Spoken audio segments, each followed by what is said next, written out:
Fala inscritos, membros e outros usuários do YouTube, meu nome é Sara e bem-vindos a mais um vídeo. Como já introduzido no canal anteriormente, Spirit Fantasia é uma banda desenhada belga muito famosa lá, e que já esteve nas mãos de vários artistas desde 1935. Aqui não é tão famosa, mas devido às familiaridades com o repórter Tintin, eu estou colecionando Spirit também. Ver onde o jornalismo investigativo leva a se aventurar ao redor do mundo. E hoje vou falar um pouquinho das comics que adquiri esse ano e quem sabe encontrar algum fã. Eventualmente farei alguma comparação com Tintin, mas não estou dizendo que Spyro é uma cópia, assim como não digo que Descendentes é cópia de Ever After High, ou que Bratzilla's é uma cópia de Monster High, se bem que esse último caso, contendo apenas uma exceção, essa lista está na ordem de lançamento, todos da CSSP Editora aqui no Brasil. Os Chapéus Pretos e 3 outras aventuras. Só para deixar claro, esse almanac há 2 histórias de Gigi e 2 histórias de seu sucessor Franquin, o que explica o traço inconsistente e a variação entre aspas, o traço bonitinho e o feio. Mas em uma só história há inconsistência também, enfim. Mas enfim, é bom ler algo anterior a Franquin. Afinal, Gigi criou Fantasio e, portanto, foi o primeiro a escrever as dinâmicas entre Spyro e Fantasio. Os Chapéus Pretos. Apesar do frequente uniforme de paquete de hotel, Spyro é realmente um jornalista investigativo e vai com Fantasio à América investigar se ainda há cowboys. Então, com essa atmosfera meio de vemos o caráter de Spyro entrando em um bar e pedindo suco de laranja, tendo medo de atirar e ainda assim tendo coragem de peitar uns tipos que parecem perigosos ou no mínimo maiores do que ele. Eles se saem tão bem que viram figuras de autoridade, com estrelinha no peito e tudo. Tudo não passou de um teatro em volta deles. E quando você lê pela segunda vez, você vê o quão isso faz sentido e foi bem pensado. 4 estrelas. Como uma mosca no teto. É uma aventura muito inocente e eu diria despretensiosa. Um vizinho de Spyro o faz andar pelo teto e Fantasio tem que ajudá-lo mesmo com dor no pescoço. A mesma dor no pescoço que você vai ter ao fazer uso da dinâmica de virar de cabeça para baixo essas páginas para poder ler. 2 estrelas e meia. Spyro e os Homens Rã. Fantasio comprou um navio e dirige um pequeno negócio de turismo na enseada. Isso leva muitos e muitos painéis. Demoramos muito para chegar onde finalmente interessa. À noite, seu navio é afundado por bandidos. Enquanto buscam um abrigo, eles encontram um homem que os bandidos estão procurando. O tal homem busca provar sua inocência, encontrando provas dos destroços de seu navio. E apesar de sim ter um pouco de ação, tudo se resolve tão rápido e com explicações de coisas que nem vemos que é um pouco decepcionante. Essa história levou mais páginas que deveria no começo e quando realmente chegamos aonde queremos, parece que já não tem páginas o suficiente para resolver tudo em um tempo decente. 3 estrelas. O mistério na fronteira. Os traficantes contrabandeiam uma droga através da fronteira. Então a dupla de amigos descobre os meios utilizados, ambos colocando em prática suas habilidades de investigação em um caso de tráfico de substâncias ilícitas. 3 estrelas. Um feiticeiro em Champignon. Pelo que vi, essa é uma das primeiras histórias longas de Spyro capaz de ocupar um álbum inteiro. E veja como os painéis são do mesmo tamanho de quando eram publicados no jornal. Também é a primeira aparição de um personagem importante, o Conde. Então, considerando essas coisas, não vamos pegar tão pesado com a história. Spyro e Fantasio estão passando pelo vilarejo de Champignon, onde estão ocorrendo fenômenos anormais com os animais locais. O povo do lugar culpa um cigano, porém não é magia e sim ciência do Conde de Champignon com seus cogumelos, e é capaz até de sequestrar Fantasio para aplicar testes.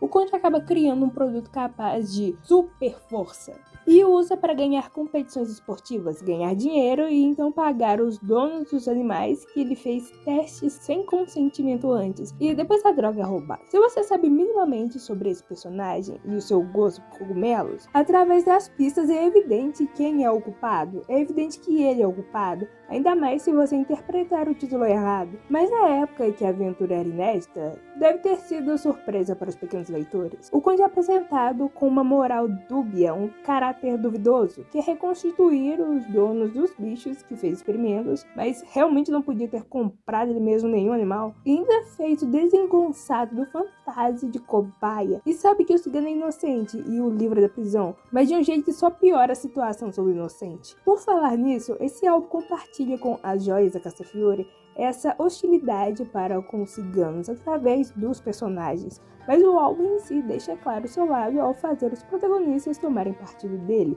o que é bonito e suficiente, pois não esperava dessa gente ou do prefeito um pedido de desculpas para o cigano e um linchamento público de um homem com o título de nobreza.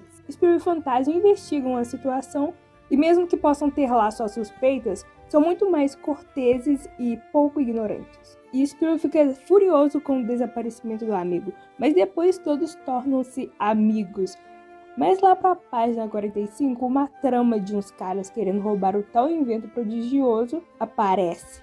Acho essa parte desnecessária. E era para quê? Para deixar a aventura maior? Para mostrar o mau uso do invento? Como a própria Wikipédia diz. Conde de Champigny derrota todos os seus adversários em todas as modalidades esportivas.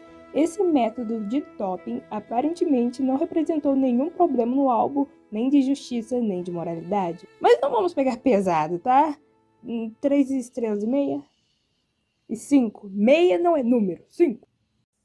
4 aventuras de Spiro e Fantasio. Spiro e o projeto do robô. Com a mesma coragem, boa intenção e intromissão que corre nas veias de Tintin, Spiro fica sabendo de um projeto abandonado de um robô e decide que tem direito de se livrar dele, para que ninguém o use com maus propósitos. E nisso temos sequestro, ameaças de morte, tudo que Tintin está acostumado a passar. Mas tudo dá certo. 3 estrelas para essa história. Spiro no ringue. Eu realmente acho que Spiro de Franquin deve ter no máximo uns 15 anos, o que não é problema para já terem várias crianças admiradores. Mas o valentão do bairro, Pelo Duro, também tem seu puxa-saco e através deles, Pelo Duro e Spiro concordam em entrar em uma disputa no ringue, com Fantasio sendo o empresário desse último. A história é divertida, o esforço de Spiro é recompensado e ele se mostra aquele rapaz certinho e correto com a partilha do dinheiro. Um dos pontos altos é quando as crianças se juntam para se livrar do valentão Pelo Duro. E será que eu deveria me interessar por boxe masculino? 5 estrelas, porque é bem divertido, bem desenhada, com uma história de bairros suburbanos, tendo brilhantemente a infância como protagonista, em uma trama que não é para ser de perigo global. É uma história curtinha da dupla saindo para cavalgar, nada demais. Ao menos é legal ver os interesses de Fantasio e a rotina matinal do Ruivo em seu apartamento. Acho que daria 2 estrelas, mas essa aventura é tão inocente e tão sem problemas que talvez fosse injusto dar menos estrelas que a seguinte aventura. Spiro na Terra dos Pigmeus. E finalmente aí vai uma história que não envelheceu tão bem. Não é pior que Tintin no Congo, mas pelo amor, já é quase 1950. Essa história pode ser dividida em 2 partes, sendo a primeira até divertida e inocente, onde Spiro encontra um leopardo e decide tomar conta dele, mas com o prejuízo que o bicho dá, é bom vê-lo longe dali. Então eles descobrem que o dono é um imperador. E acabou a parte boa. A partir daí acompanhamos Fantasio e Spiro indo a um país do tal imperador, uma pequena nação chamada Lillipanga, com nativos de pele marrom. Seus vizinhos e inimigos são os Lillipangues, de pele negra, dominados por um tirano branco estrangeiro. Mas a dupla de amigos involuntariamente descobre que esses outros nativos, entre aspas, malvados, são na verdade nativos de Lillipanga, que nunca tomaram banho. Então acabam assim com a guerra e prendem o tal tirano. Por um lado, devo dizer que acho bonito 2 grupos que estavam em conflito descobrirem que todos pertencem a uma só etnia, como se todos fossem irmãos. Vocês estão brigando com irmãos? Por outro, temos mais uma vez a pele negra associada à sujeira e, evidentemente, a temática de colonialismo. Fantasio se mostra interessado nos costumes da tribo local, é verdade, e embora ao primeiro olhar os 2 ajam como agentes da paz, acabando com uma guerra e pondo fim a um ditador, onde a história parece condenar a colonização ditatorial, se olharmos novamente, veremos uma história de colonialismo, onde Spiro e Fantasio facilitaram para deixar os 2 lados da ilha sob o domínio desse tal imperador, e que age com aquele espírito paternalista que até então existia na Bélgica, como se fosse uma coisa boa e não de exploração. Ainda assim, não estou realmente incomodada com essa história. Não sei se porque ela é curta ou porque ela é ainda mais curta, já que demorou páginas para chegar onde devia. Então, dou 2 estrelas e 5. Talvez porque a primeira parte foi legal e a segunda podia ter sido pior. Spyro e os herdeiros. Fantasia anuncia seu melhor amigo Spyro, que se tornou herdeiro de um falecido tio, mas seu primo Xantaf e sua prima Serafim também são herdeiros. Bem, na verdade ela não herda nada mais que um papagaio, mas mal posso imaginar por quê. No cartório descobrem que o merecedor da herança será aquele que tiver levado melhor no final de 3 provas que seu parente preparou. E as provas são uma invenção inédita de interesse público, e particularmente é a parte mais engraçada.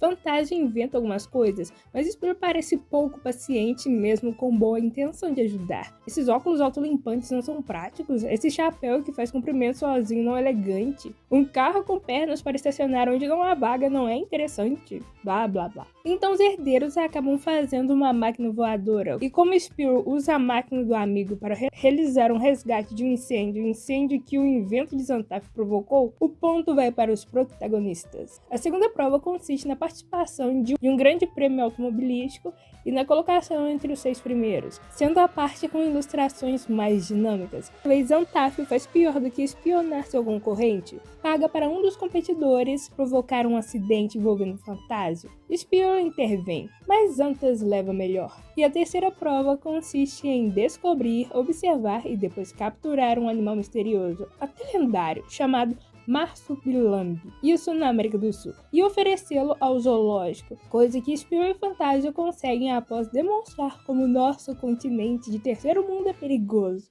Mas sério, são piadas envolvendo as ondas de ditaduras e revoluções que ocorreram por aqui. Então foi engraçado, na falta de palavra melhor. De todo modo, ambos só conseguem se sair bem porque Xantas os ajudou, já que aparentemente está arrependido e quer mudar de vida morando por aqui. Então, como vencedor, Fantasio é o herdeiro, que herda a verdadeira riqueza que consiste na experiência adquirida em suas aventuras, incluindo sucessos e fracassos. E seu tio fez tudo isso na esperança de que as 3 provas tenham sido uma escola de coragem e perseverança, e que ao menos um pouco ele tenha ajudado a seus sobrinhos a se tornarem homens. Em outras palavras, ele estava falido.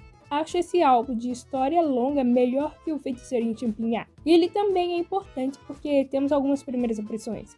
Marsupilambi é um animal fictício que ganhou importância suficiente para ter seus próprios quadrinhos e até um desenho, e acho que passou no SBT. Temos também o primo Xantaf, que ainda não é um mau caráter de perigo global. É só um malandro sem escrúpulos que poderia estar devendo uma grana porque apostou mais do que devia em uma mesa de bar ou em uma mesa de sinuca, que também é uma mesa de bar. Mas para finalizar mesmo a história, temos os dois se arrependendo de terem feito essa doação para o zoológico. Acho que mesmo para o começo dos anos 50, muito sensível essa parte. Acho muito sensível eles quererem devolver o animal à sua liberdade na natureza. Quer dizer, não foi realmente uma caça, foi uma doação ao zoológico com um propósito de estudo, mas ainda assim, eles se arrependerem disso foi muito sensível e veremos o resultado disso na HQ seguinte.